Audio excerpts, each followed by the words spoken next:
Imagina una escena, un pueblo entero mirando un río inmenso que los separa de su destino. Han vagado 40 años por el desierto, han perdido a su líder, y frente a ellos está la promesa que generaciones enteras soñaron alcanzar. El hombre que los guía se llama Josué, y su nombre significa Dios salva.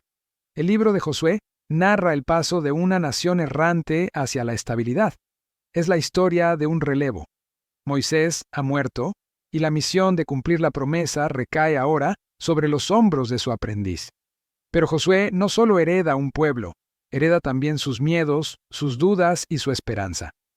Durante 24 capítulos el relato nos lleva desde las aguas del Jordán hasta las murallas derrumbadas de Jericó, mostrando que la fe no siempre se expresa con palabras, sino con pasos firmes hacia lo desconocido. Más allá de la guerra y las conquistas, este libro revela el proceso humano de transformar una promesa en realidad. Y nos deja una pregunta que resuena hasta hoy. ¿Cuántas veces hemos estado frente a nuestro propio Jordán esperando el valor de cruzar?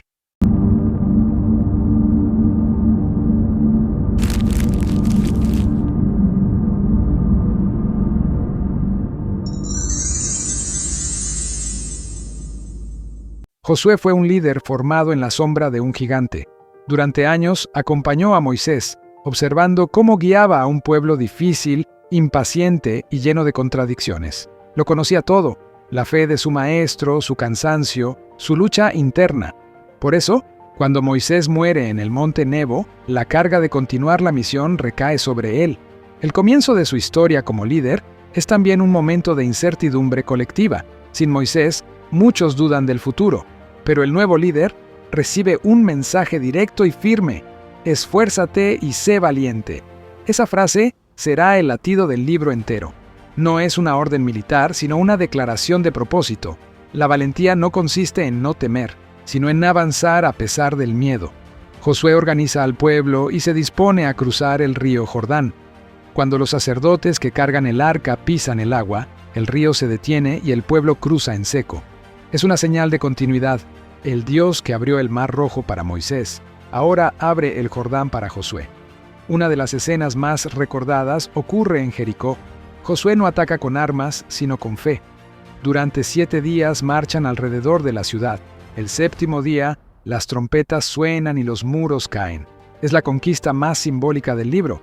La fe puede derribar estructuras imposibles. Josué es retratado como un hombre disciplinado, estratega, valiente y profundamente espiritual, pero también humano. En la historia aparece un error importante: el pacto con los gabaonitas, que engañaron al pueblo fingiendo ser aliados lejanos. Josué cae en la trampa por no consultar antes. El texto deja una lección clara: incluso los líderes más sabios fallan cuando actúan sin discernimiento.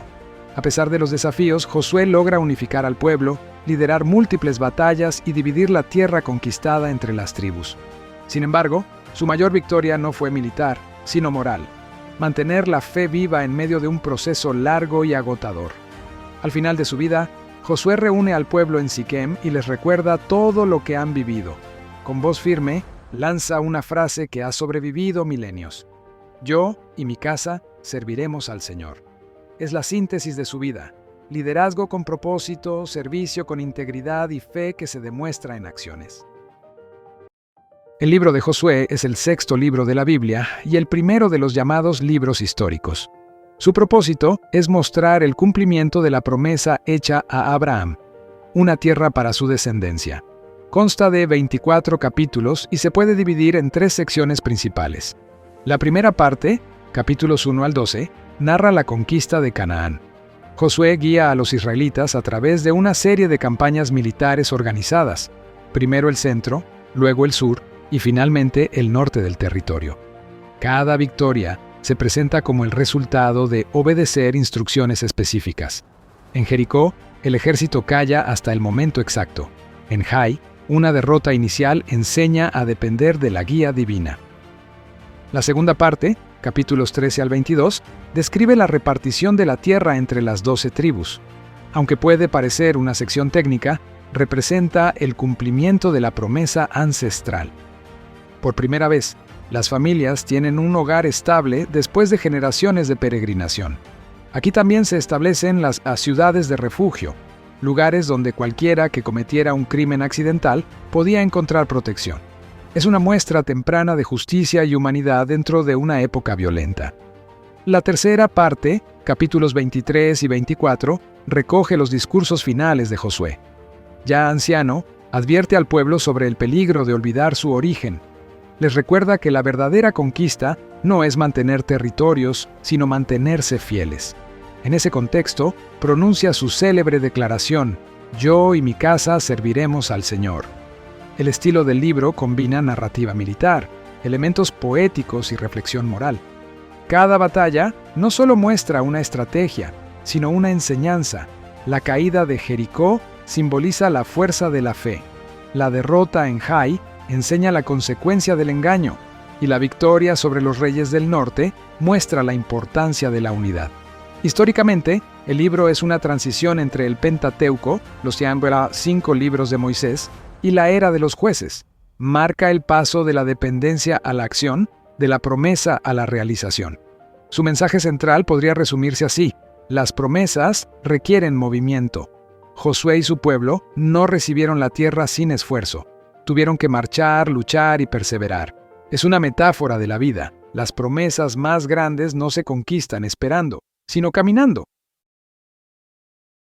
A lo largo de los siglos, el libro de Josué ha sido interpretado desde diferentes perspectivas. Para algunos, es una crónica de hechos históricos. Para otros, una narración simbólica que explica cómo un pueblo entendió su identidad y su relación con la divinidad. En la investigación moderna, los arqueólogos han encontrado restos de ciudades destruidas en la época aproximada del relato, como Jericó y Hazor, aunque las fechas no siempre coinciden. Esto ha llevado a pensar que el texto combina memoria colectiva, tradición oral y elementos teológicos.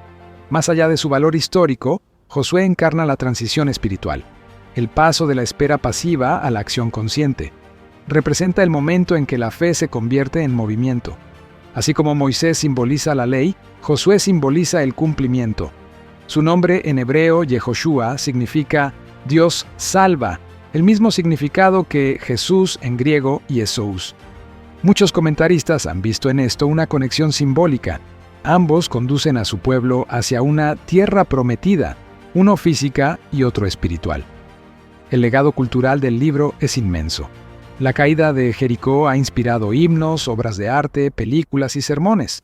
Pero su verdadera fuerza no está en los muros derrumbados, sino en el concepto que transmite. La fe activa transforma la realidad. En su discurso final, Josué se convierte en una figura de mentor. Ya no necesita luchar, su tarea es recordar. Advierte al pueblo sobre la tentación de mezclar su identidad con las costumbres de los pueblos vecinos. En otras palabras, no olviden quiénes son ni de dónde vienen. Esa advertencia sigue siendo actual. El mensaje del libro va más allá del contexto antiguo. Hoy, cuando hablamos de cruzar el Jordán, solemos referirnos a superar límites personales, comenzar nuevas etapas o atrevernos a creer que lo imposible puede lograrse. En ese sentido, Josué no es solo un personaje del pasado, es una metáfora del liderazgo, del valor frente al miedo y del compromiso con una misión que trasciende lo individual. Cada generación tiene su propio desierto que dejar atrás y su propio Jordán que cruzar. Josué nos recuerda que la fe no nos libra del esfuerzo, sino que nos impulsa a dar el siguiente paso. Con el libro de Josué iniciamos una nueva etapa en nuestro recorrido, la serie 3, los libros históricos. Aquí descubriremos cómo un pueblo pasó de la promesa a la construcción de su identidad, cómo la historia se entrelaza con la fe y cómo las decisiones de ayer siguen resonando en el presente. Después de Josué, exploraremos libros fascinantes como Jueces, con sus héroes y contradicciones. Ruth, una historia breve pero llena de lealtad. Samuel y Reyes, que narran el surgimiento de los grandes monarcas. Crónicas, que reinterpreta la historia desde una mirada más espiritual. Y Esdras, Nehemías y Esther, que cierran este conjunto con relatos de reconstrucción, valentía y esperanza. Cada uno de estos libros guarda lecciones humanas sobre liderazgo, justicia, identidad y propósito. No solo cuentan lo que pasó, nos invitan a reflexionar sobre lo que seguimos viviendo. Así que te invito a suscribirte y acompañarnos en esta nueva serie donde la historia cobra vida. Porque entender el pasado no es mirar hacia atrás, sino aprender a mirar mejor hacia adelante. Y apenas, es el comienzo del viaje.